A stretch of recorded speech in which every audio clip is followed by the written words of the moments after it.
Erik and Jayden here from JODAD, and today we're talking about Green Couch Games Walk on Fire.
Alright, and this is how you basically set up Walk on Fire.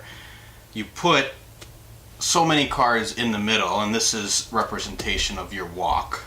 And within here you've got different cards, and some of these cards have things like garlic and shrimp, ham, there's noodles and mushrooms, all different types of food that you might be cooking in this walk. And each player gets their own spatula, and what they do is they take turns trying to flip over things within the walk, and then they're allowed to take certain cards, and each card has different rules around it. And if any of the stuff happens to fall outside of the walk, then you put it back in, and at the end of your turn you throw some more items in there. The scoring is done at the end when you run out of the cards. You take the cards that you've pulled and you try to make different dishes with them. So in order to score the noodles, you need to be able to put a piece of meat, veggies, and condiment with it. Rice needs meat and veggies. And then you can score the items by themselves as well.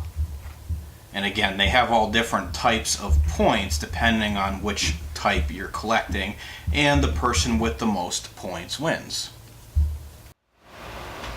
As you can see, this is a game that includes both dexterity as far as flipping it over, and you're also trying to collect different sets in order to score things. The game is pretty simple and it's a lot of fun, which is typical of Green Couch Games. They like to produce these small box games that are kind of more filler type games. But one of the things that I did notice about it is that it can have somewhat complicated scoring. So you go through the whole game, you're flipping it, you're flipping the things, you're collecting them, you're having a lot of fun playing it, and then all of a sudden at the end, when you go to score it, you've got to sit there and figure out what your best combinations are for different things. It's by no means a heavy strategy type game, but it's not necessarily a light type game either as far as the scoring mechanism goes. It's not as simple as count up who has the most cards or who has the most of a certain color or something like that. What are your thoughts around it? I thought it was a very unique gameplay when you have to flip cards and grab them to combine combinations, which I've never seen before, and they did a pretty good job on. If I were to rate it out of 5 stars, I'd say 4 out of 5 probably. Yeah, I think it's a pretty good game. I would maybe rate it around that same amount. We of course tend to like more larger strategy type games, and this is a lighter type game. The artwork is great. It's fun. The rules are very interesting.